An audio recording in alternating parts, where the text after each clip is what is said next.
వచ్చినటువంటి నా యొక్క ప్రియమైన సహోదరి మరియు సహోదరులకు ప్రభువును రక్షకుడైన యేసుక్రీస్తు నామములో మనం తెలియజేస్తున్నాం. ఈరోజు లోకంలో దేవుని పిల్లలుగా మనం మన యొక్క జీవితాల్లో ముఖ్యమైనటువంటి స్థానం లేదా ముఖ్యమైనటువంటి ఒక ప్రాముఖ్యత ఎవరికి మనం ఇస్తున్నాం? దేవుని పిల్లలుగా దేవునికి మనం ముఖ్యమైనటువంటి స్థానాన్ని ఇస్తున్నామా, లేక ఇంకా దేనికైనా ఇస్తున్నామా? ఈ విషయాల గురించి మరి యేసుక్రీస్తు జీవించినటువంటి కాలంలో ఒక శాస్త్రి ఆయన దగ్గరికి వచ్చి అడుగుతున్నాడు, బోధకుడా, ధర్మశాస్త్రంలో ప్రధానమైనటువంటి ఆజ్ఞ ఏమై ఉన్నది? ధర్మశాస్త్రంలో ప్రధానమైనటువంటి ఆజ్ఞ ఏమై ఉంది అని చెప్పి ఆయన అడిగినప్పుడు ప్రభుత్వమైనటువంటి ఆ యొక్క సమాధానాన్ని మనం చూసినప్పుడు మనకు ఒక ఆశ్చర్యమైనటువంటి ఒక విషయం మొదలులోకి వస్తుంది. అదేంటి అంటే, దేవుణ్ణి నీ పూర్ణ హృదయంతోనో, నీ యొక్క పూర్ణ మనసుతోనో, నీ యొక్క పూర్ణ ఆత్మతోనూ ఆరాధించాలి అన్నాడు. అంటే దేవునికి పూర్ణము అంటే ఎలాంటి కొరతలు లేకుండా, ఎలాంటి దాంట్లో లోపాలు లేకుండా సమస్తం కూడా దేవుని కోసమే సమర్పించుకోవడానికి గురించి అక్కడ మాట్లాడుతున్నాడు. కాబట్టి ఆయన చెప్తున్నాడు, నీ పూర్ణ హృదయంతోనూ, నీ పూర్ణ మనసుతోనూ, నీ పూర్ణ ఆత్మతోనూ నీ తండ్రి దేవుని నీవు ప్రేమించాలి అంటున్నాడు. ఇదేమైనటువంటి దేవుని బిడ్డ, ఈనాడు లోకంలో అనేక మంది ఏం చేస్తున్నాము అని అంటే, మన యొక్క జీవితాలలో బాగా కష్టం లేకుండా, ఎక్కువ ప్రయాసము పడకుండా, సులభంగా క్షణాల్లో, అంటే మనం ఈ రోజుల్లో టీ తయారు చేసుకునే విధానం చూస్తున్నాం. ఇన్స్టాంట్ టీ అనేది వచ్చింది. అలాగూ నీళ్ళు కలుపుకొని, అలా పాలు కలుపుకొని వెంటనే తాగేస్తారు. అలాగూ ఏ విధమైనటువంటి కష్టం లేకుండా దేవుణ్ణి ఆరాధిస్తే మాత్రం చాలు.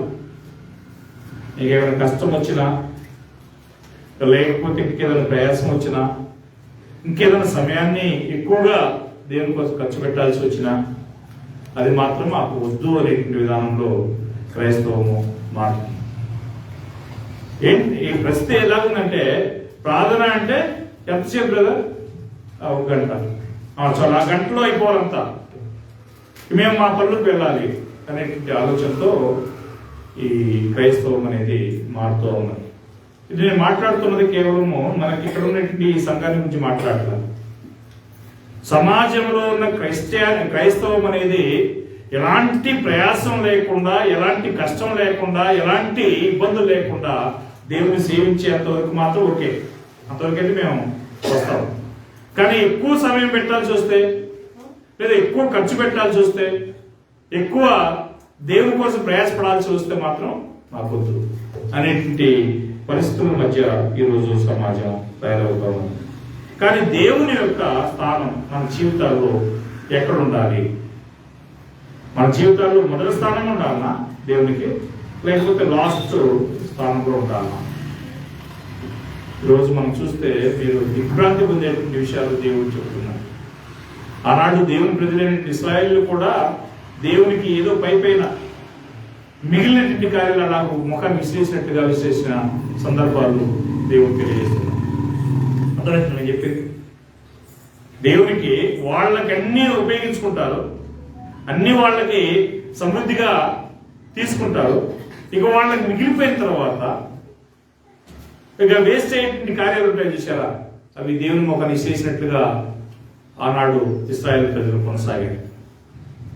అలాంటి వాళ్ళు దేవుడు వారిని గురించి అడుగుతున్నాడు, నేను తండ్రిని అయితే నాకు రావాల్సినటువంటి ఘనత ఎక్కడ? 8వ వచనం చూడండి, మలాకి 1వ అధ్యాయము 8వ వచనం.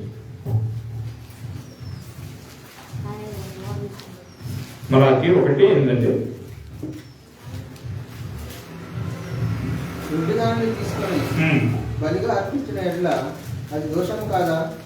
కుంటిదానినైనను రోగం గల దానినైనను అర్పించిన ఎడ్ల అది దోషము కాదా? అట్టి వాటిని నీ అధికారికి ఇచ్చిన ఎడల అతడు నీకు దయచూపున నిన్ను అంగీకరించిన అని సైన్యంలో అధిపతి యెహోవా అడుగుతున్నాడు. అంటే దేవునికి బలర్పించాల్సినటువంటి విషయాలు ఏ విధంగా ఉండాలి? ఏదో మనకి పనికిరానిటువంటివి లేదా బలహీనమైనవి లేదా ధాన్యంలో తాలు గింజలు లేదా పండ్లలో కుళ్ళిపోయిన పండ్లు దేవుడు ఇష్టపడుతున్నాడా? ఆలోచించవలసినటువంటి అవసరం. మనుషులు ఏం చేస్తున్నారు అని అంటే, మనకి ఏదైతే పనికిరాదు అని అనుకుంటామో దాన్ని అలాగూ విశ్లేషిస్తున్నట్లుగా మనం చూస్తాం. ఆ రోజు వారు కూడా అదే విధంగా ఉన్నారు. చూడండి అక్కడ ఏమంటున్నాడు, గుడ్డిదాన్ని తీసుకుని బలిగా అర్పించిన అది దోషము కాదా? కుంటిదాన్నైను రోగం గల దాన్నైను అర్పించిన అది దోషం కాదా? అట్టి వాటిని నీ అధికారికి నీవు ఇచ్చిన అతడు నీకు దయచూపున నిన్ను అంగీకరించిన అని సైన్యములకు అధిపతి యెహోవా నిన్ను అడుగుచున్నాడు.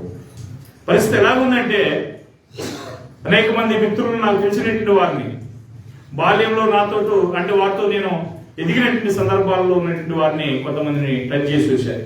మీరు దేవుని ఎదిగి రాకూడదు, దేవుని ఎందుకు ఎదగకూడదు అని అంటే వారి సమాధానం ఏంటో తెలుసా?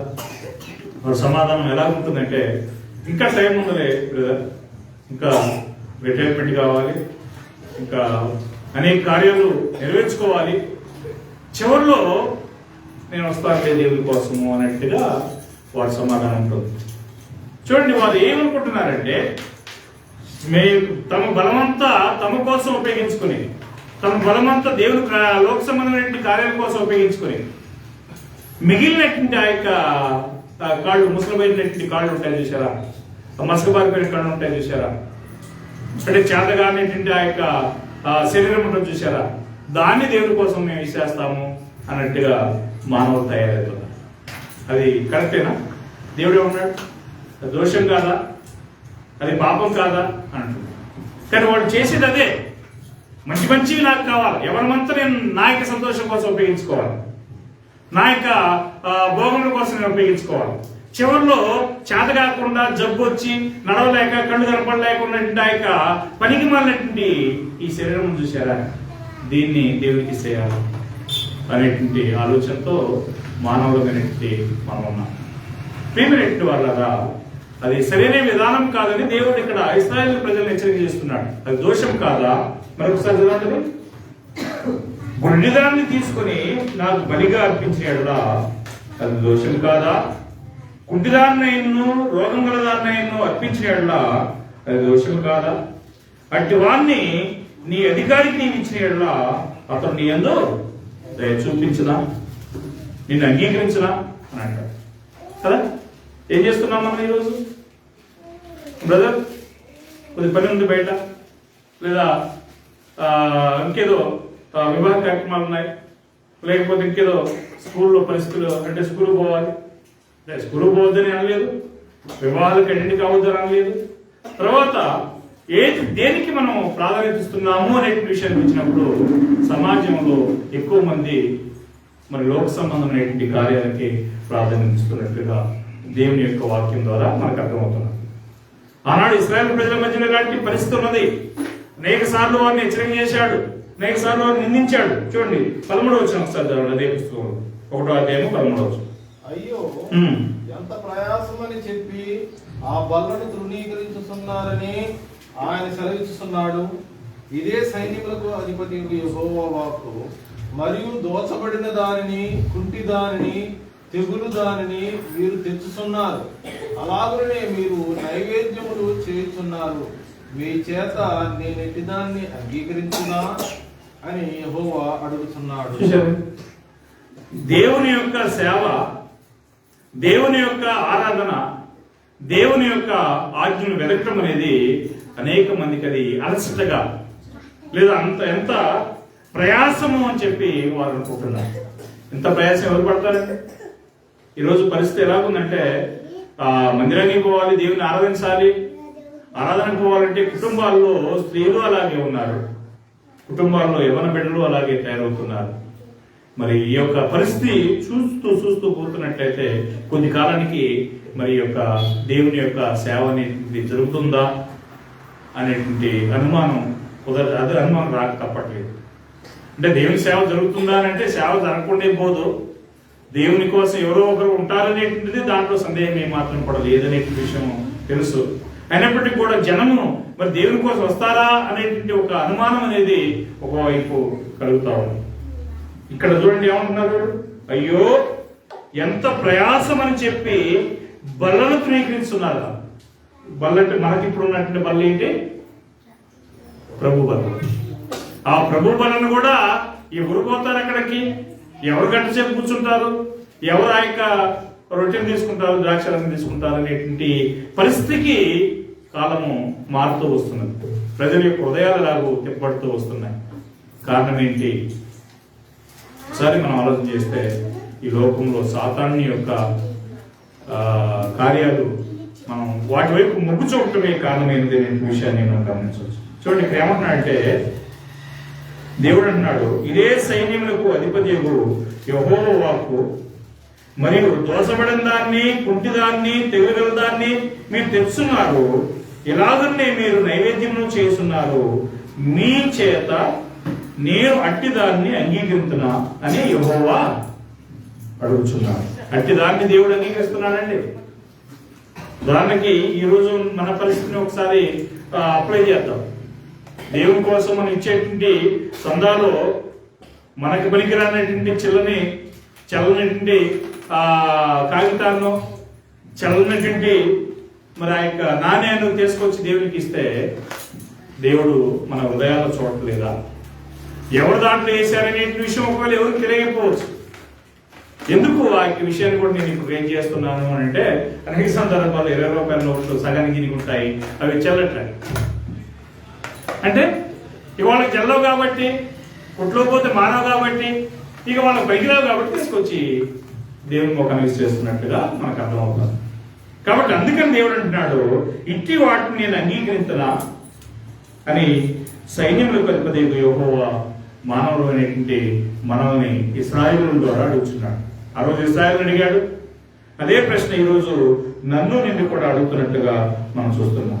కాబట్టి ప్రియమైనటువంటి వాళ్ళారా, దేవునికి మనం ఇచ్చేటువంటి స్థానం, దేవునికి మనం ఇచ్చేటువంటి అర్పణ ఎలాంటిదిగా ఉండాలి అంటే, శ్రేష్టమైనది, ప్రథమ ఫలాల్లో నుంచి మంచి మరి తులుచున్న తులుచులను పుట్టిందై ఉండాల్సినటువంటి అవసరం ఉన్నది అనే విషయాన్ని ఇక్కడ మనం చూసాం.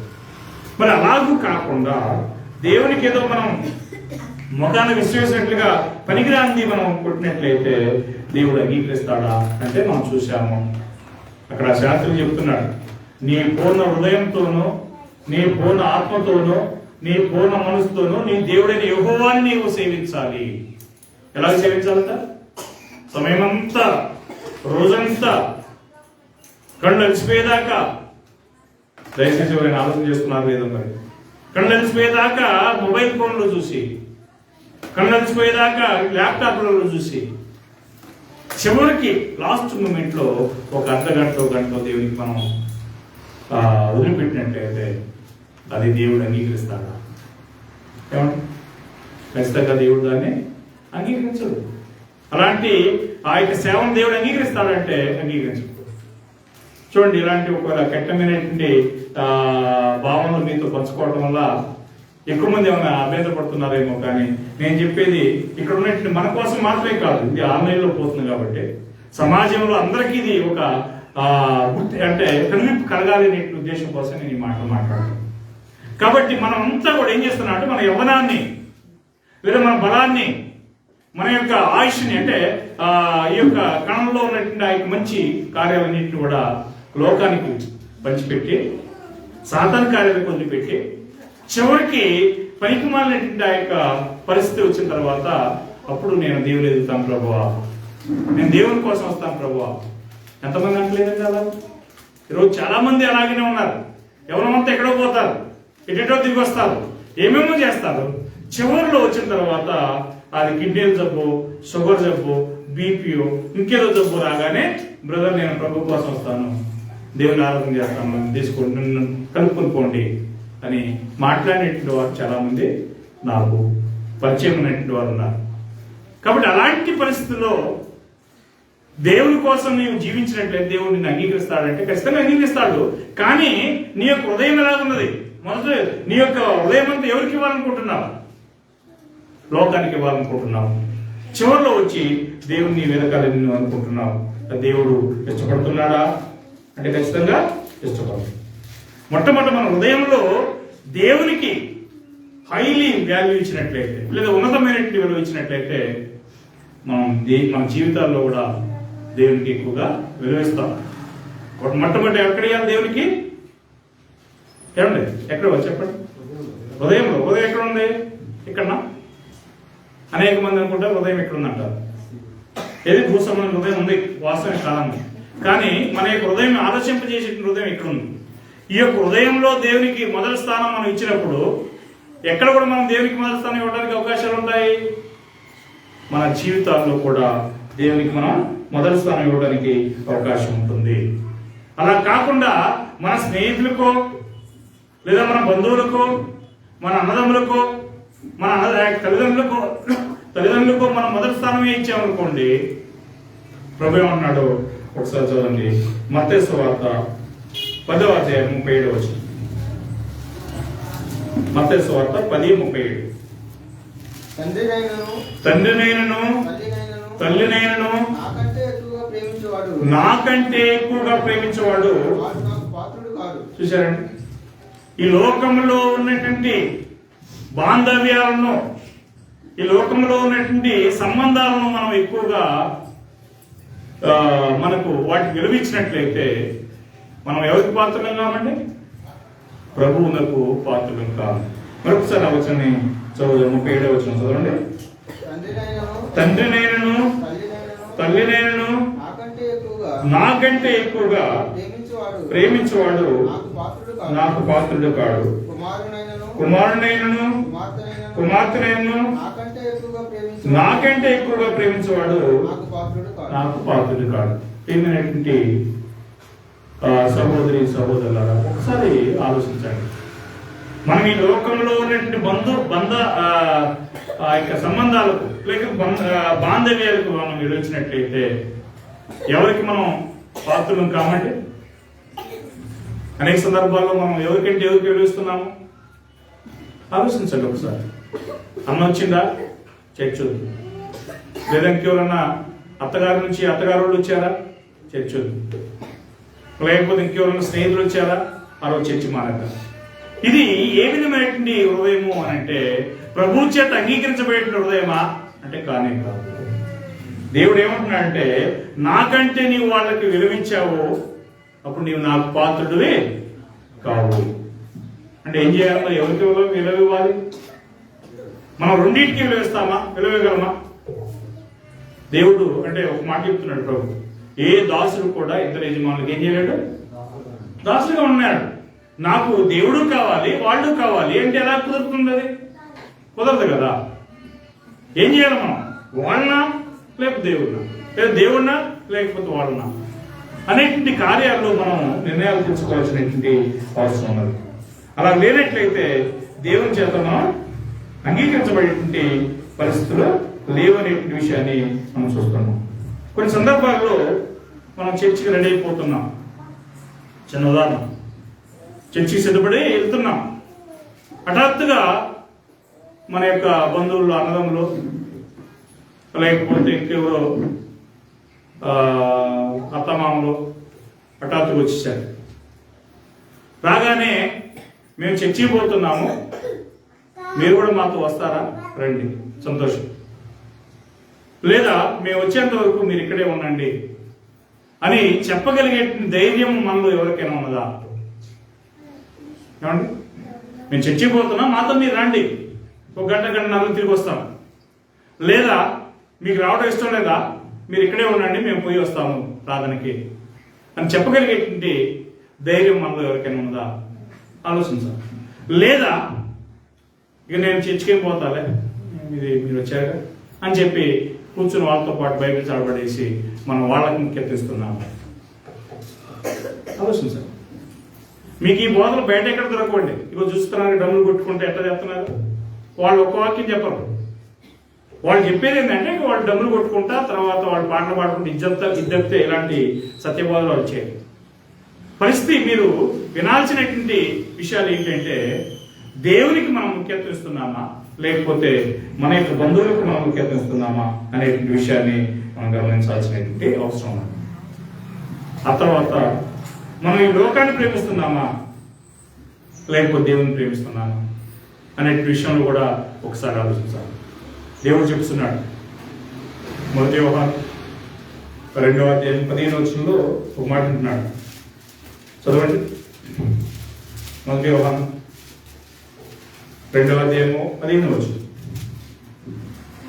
ఈ లోకమునైనను లోకములో ఉన్న వాటినైనను ప్రేమింపకుడి. ఎవడైనను లోకమును ప్రేమించిన ఎడల తండ్రి ప్రేమ వారిలో ఉండదు. చూశారు, దేవుని పిల్లలకి ఆయన చెప్తుంది ఏంటంటే, మీరు లోకమునైనను లోకములో ఉన్న వాటినైనా ప్రేమించుకుడి.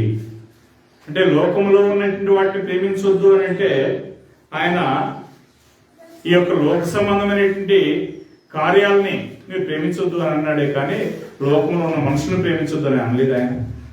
లోకంలో ఉన్నటువంటి బంధుత్వాలని మీరు ద్వేషించాలని అనలేదు ఆయన. ఈ లోకంలో ఉన్న అమ్మనాలను ప్రేమించొద్దు అని చెప్పి అనలేదు ఆయన.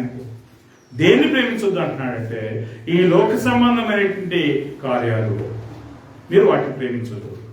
అందుకని ఏమన్నా అంటే, ఈ లోకంలో ఉన్న వాటినైనా మీరు ప్రేమించకూడదు. మీరు ప్రేమించినట్లయితే మీలో ఏముండదు, ఏముండదండి, తండ్రి ప్రేమ మీలో ఉండదు. అప్పుడు ఇవి ఎక్కడి నుంచి పుట్టినవి కావు. వాస్తవంగా కింద మీరు చూస్తే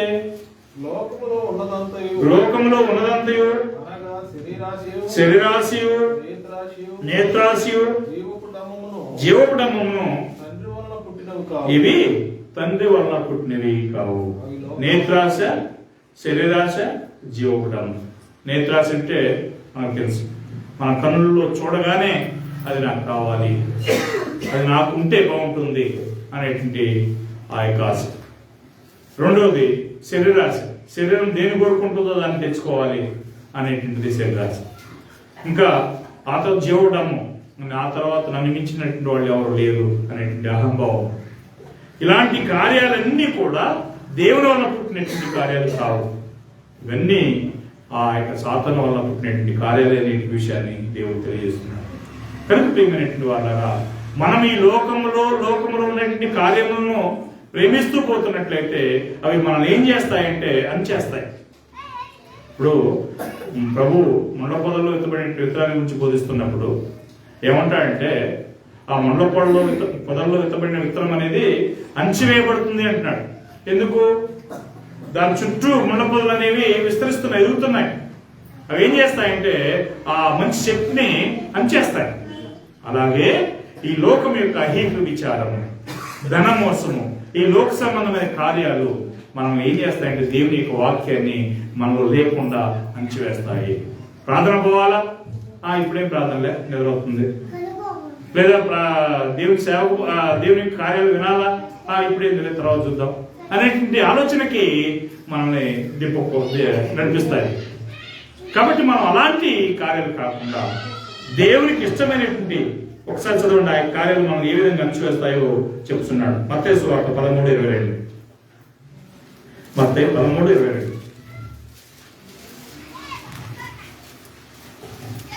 ముండ్ల పొదలలో విత్తబడిన వాడు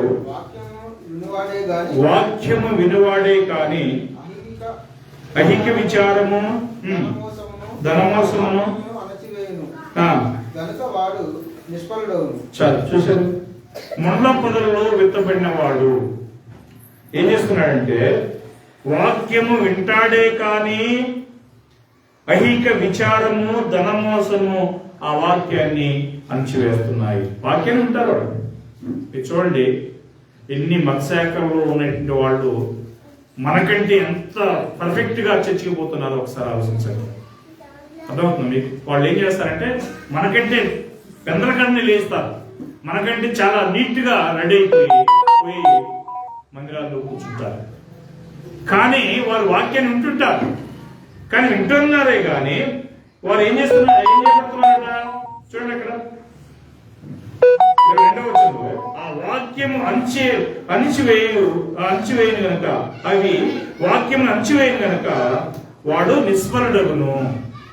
ఏం చేస్తున్నారంటే వాళ్ళు ఏముంటాయంటే, చూడండి అక్కడ, అహిక విచారము, ధన మోసము అనేటువంటి లోక సంబంధమైన కార్యాలు ఉంటాయి. అప్పుడు ఆ వాక్యానికి ఏమవుతుంది? అవకాశం లేదు కదా ఎదగటానికి. అవి అణచివేయబడతాయి, ఫలించవు అని అంటున్నాడు. అలాగే దేవుని కార్యాలు, దేవుని కోసం ఎక్కువగా మనం జీవించాలనుకునేటువంటి మనసు కలిగి ఉన్నప్పుడు దేవునికి కాకుండా మనం ఈ లోక సంబంధమైన కార్యాలకు ఎక్కువగా ప్రాధాన్యత ఇచ్చామనుకోండి, అవి ఏం చేస్తాయంటే మనం దేవుని యొక్క వాక్యం వైపు నుంచి మరలుస్తాయి, అంటే దారి మళ్ళిస్తాయి. కనుక మనం వాటికి అవకాశం ఇవ్వకూడదు. వేటికి అవకాశం ఇవ్వాలి అంటే దేవుని కార్యాలకి, దేవుని యొక్క మరి వాక్యానికి అవకాశం ఇవ్వాల్సినటువంటి అవసరం ఉంది. అలా కానట్లయితే మనము దేవునికి ఇష్టంగా ఉండేటువంటి అవకాశం లేదు. కావాలి ప్రేమైనటువంటి వారా, మనము ఏదో అటు ఇటుగానేటువంటి విశ్వాసం కలిగినటువంటి వారుగా ఉండటానికి దేవుడు ఎప్పుడు ఇష్టపడలేదు. అటు ఇటుగానేటువంటి విశ్వాసం అని అంటే గమనించాలి. ఆయన ప్రకటన గ్రంథం 3వ అధ్యాయం చూస్తున్నాడు. ప్రకటన గ్రంథం 3వ అధ్యాయము 14 నుంచి 16 వచనం చదువుదాం.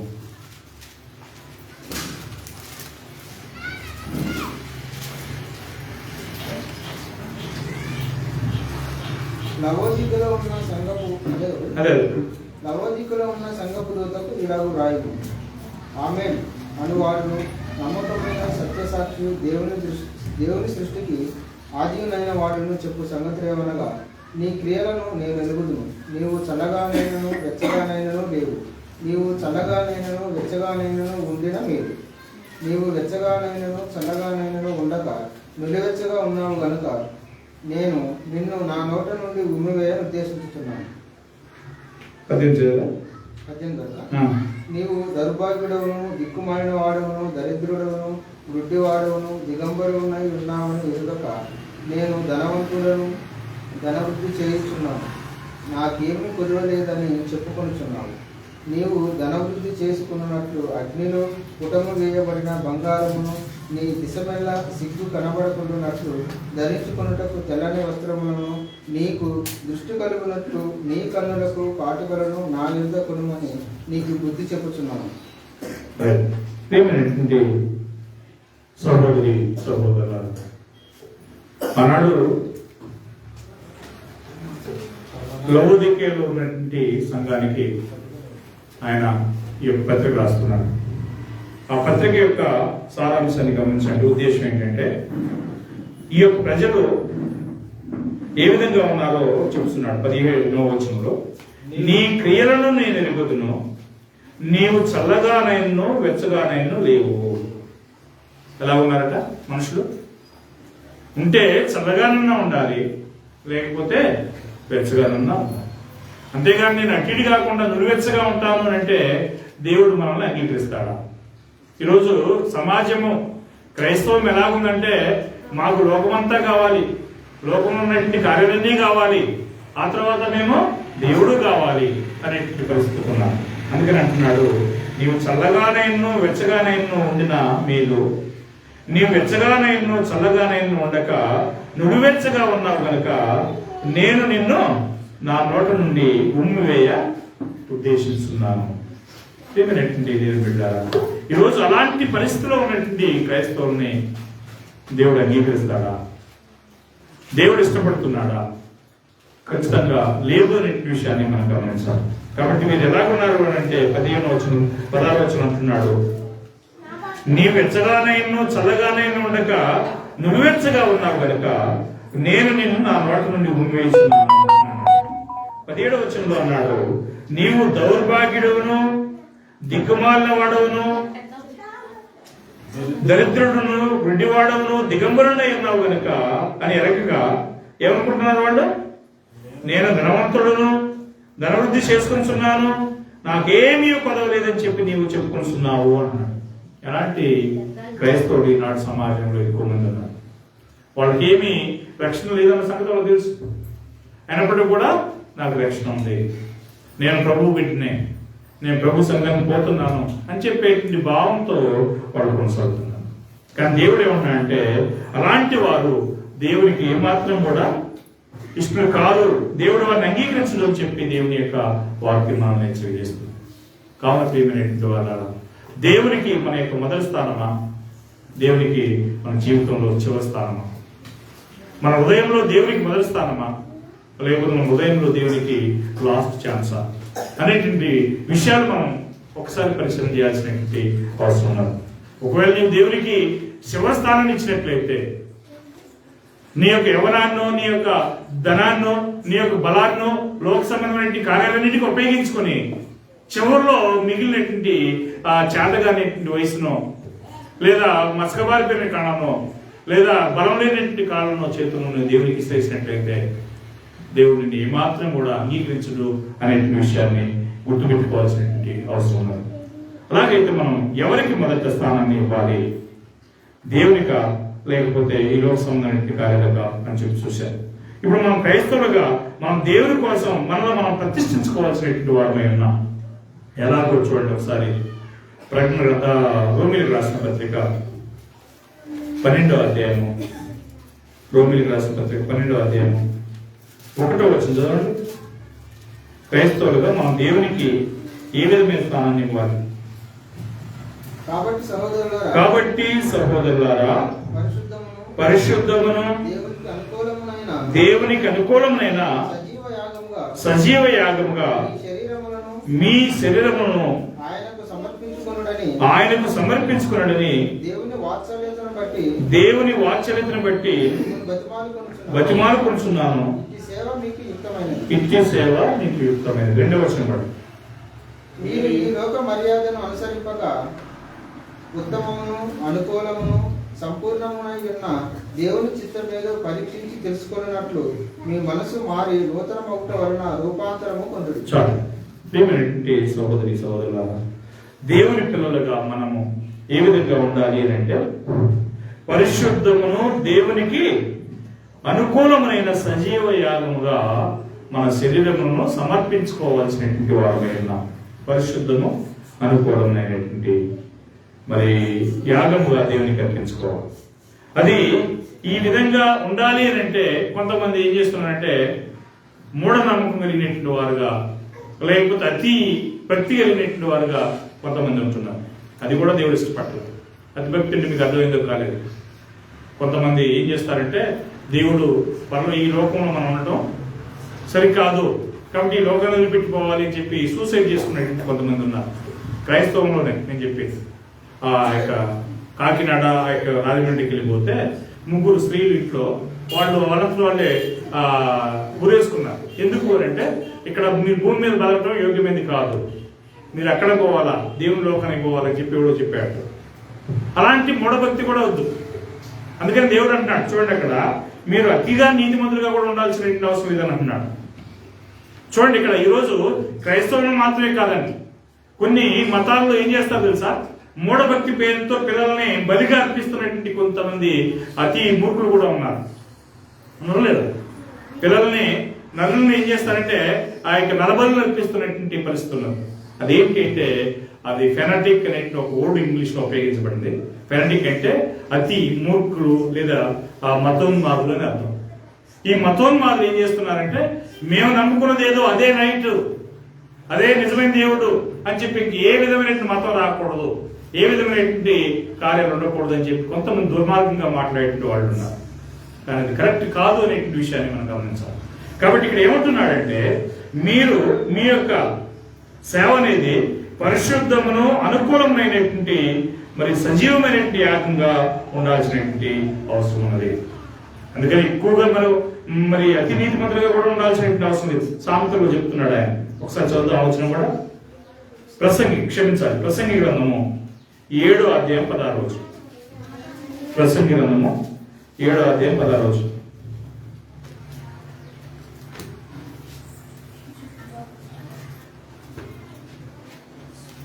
చదువుతున్నారా? 7:16 అంటే అధికముగా నీతిమంతుడై ఉండకము, అధికముగా జ్ఞాన వికాసముకు జ్ఞాని కాకుము, నిన్ను నీవేళ నాశనం చేసుకుంటూ చూశారా? అధికముగా నీతిమంతుడిపై ఉండకము, అధికముగా జ్ఞానివి కూడా కాకము అంటున్నాడు. అంటే అర్థం ఏంటంటే మూఢభక్తి. ఎక్కువగా నేను భక్తిపరుడిని, ఎక్కువగా నీతిమంతుడిని. కొంతమంది మీరు చూస్తుంటారు, ఎందుకంటే ఈ సందర్భంలో చెప్పాల్సిన అవసరం ఉన్నది. ఏదైనా సమస్య వచ్చిందనుకో, క్యాన్సర్ లేకపోతే ఇంకేదో సమస్య వచ్చిందనుకో, హాస్పిటల్కి పోనేయకూడదు. ఏం చేయకూడదు? హాస్పిటల్కి పోకూడదు, మాత్రలు వాడకూడదు అని చెప్పి మూర్ఖంగా తమ ప్రాణాన్ని పోగొట్టుకునేటువంటి వాళ్ళని మనం సమాజంలో చూస్తుంటాం. అదేంటి తెలుసా? అతిభక్తి, అది మూఢభక్తి. అలాంటిది కూడా కరెక్ట్ కాదు. మీరు చాలా మంది చదువుతారు, చాలా మంది గురించి వింటారు, వాళ్ళు అసలు హాస్పిటల్కే పోయింది లేదట, అందుకనే చాలా చిన్న వయసులోనే ఈ బ్రోకర్లను పెట్టిపోయేటువంటి పరిస్థితులు ఉన్నాయి. అది కరెక్ట్ కాదండి. అది దేవుని యొక్క, అంటే ఈ యొక్క హాస్పిటల్ ట్రీట్మెంట్ కూడా ఎవరు ఇచ్చారు తెలుసా? దేవుడే ఇచ్చాడు. ఈ విషయాలు తెలియక వాళ్ళు ఏం చేస్తారంటే, నేను మాత్ర వేసుకోను, దేవుడే నన్ను స్వస్థపరచాలా, హాస్పిటల్కి పోను అని చెప్పేటువంటి వాళ్ళు కూడా ఉన్నారు. అదే అతి మూర్ఖ భక్తి. ఆ భక్తి కూడా మనకు వద్దు. దేవునికి కావాల్సిన భక్తి ఏం తెలుసా? ఆ యొక్క చదువుతాం, అక్కడ కూడా వస్తాము. దేవునికి కావాల్సిన భక్తి ఏంటనేది మనం 1 తిమోతికి వస్తాము. అయితే ఇక్కడ ఈనాడు సమాజం ఎలా ఉందంటే, ఎక్కువ మేము భక్తి కలిగిన వాళ్ళము అని చెప్పి తమ కుటుంబాలని నాశనం చేసుకునేటువంటి సందర్భాలు కూడా ఈ సమాజంలో మనం చదువుతున్నాం. కుటుంబాలు నాశనం అయిపోతున్నారు. ఎందుకు? మేము దేవుని కోసం జీవిస్తున్నాము, దేవుని కోసం బతుకుతున్నాము అని చెప్పి చంపడానికి సిద్ధమే, సావడానికి సిద్ధమే అని చెప్పేటువంటి సిద్ధాంతాన్ని కలిగినటువంటి వాళ్ళు కూడా ఈ సమాజంలో ఉన్నారు. అది కరెక్ట్ అయినటువంటి భక్తి కాదు. అందుకని దేవుడు అంటున్నాడు, నీవు ఎక్కువగా నీతిమంతుడై ఉండకము, ఎక్కువగా జ్ఞానమై ఉండకము. అలా ఉన్నట్లయితే ఏమవుతుందంటే, నీవే ఎలాగో ఏం చెప్తున్నాడు? చదవండి ఒకసారి, చెవుడు 2వ భాగం. నిన్ను నీవేళ నాశనం చూసారా? నిన్ను నీవేళ నాశనం చేసుకుందు అంటున్నాడు. అంటే ఎక్కువగా మూఢభక్తి కలిగి ఉంటే కూడా నువ్వు నాశనం బాగా కావడానికి అవకాశాలు ఉన్నాయి. తెలియట్లే కొంతమంది పెంచుకొస్తూ వాళ్ళకి హాస్పిటల్ బోర్డు మాత్రలేదు, ఏమవుతారంటే మధ్య వెళ్ళిపోతున్నారు. ఇది వాళ్ళ యొక్క మరి అజ్ఞానానికి లేదా అతి మూఢభక్తికి అది నిదర్శనం. కాబట్టి దేవుని పిల్లలమైనటువంటి మనమైతే దేవునికి ఇష్టమైనటువంటి, దేవునికి అనుకూలమైనటువంటి పరిశుద్ధ జీవితాన్ని మనం జీవించడం కోసమే మనం దేవునికి ప్రతిష్ఠించుకోవాల్సినటువంటి వారమై ఉన్నాం. కాబట్టి ప్రియమైనటువంటి వాళ్ళ ద్వారా ఈ లోకంలో దేవుని కోసం కాకుండా మనము మన కోసమో లేకపోతే ఇంకా ఈ లోక సంబంధమైనటువంటి కార్యాల కోసమో జీవించినట్లయితే మనం ఏమవుతున్నాము అనేటువంటి విషయాన్ని ఇంతవరకు మనం చదివాము. ఇక మీద ఒక్క వచనం 2వ వచనం చదివి మనం ముగించుకుందాం. మనం దేనికి ప్రాధాన్యత ఇవ్వాలి అనే విషయాలను చూద్దాం. తీతు పత్రిక 2వ అధ్యాయము 11 నుంచి 14 వచనం. తీతు పత్రిక 2వ అధ్యాయము 11 నుంచి 14 వచనం. ఏలయనగా సమస్త మనుషులకు రక్షణకరమైన దేవుని కృప ప్రత్యక్షమై మనము భక్తిహీనతను చూశారండి, భక్తిహీనతను ఇహలోక సంబంధమైన దురాశను విసర్జించి శుభప్రదమైన నిరీక్షణ నిమిత్తము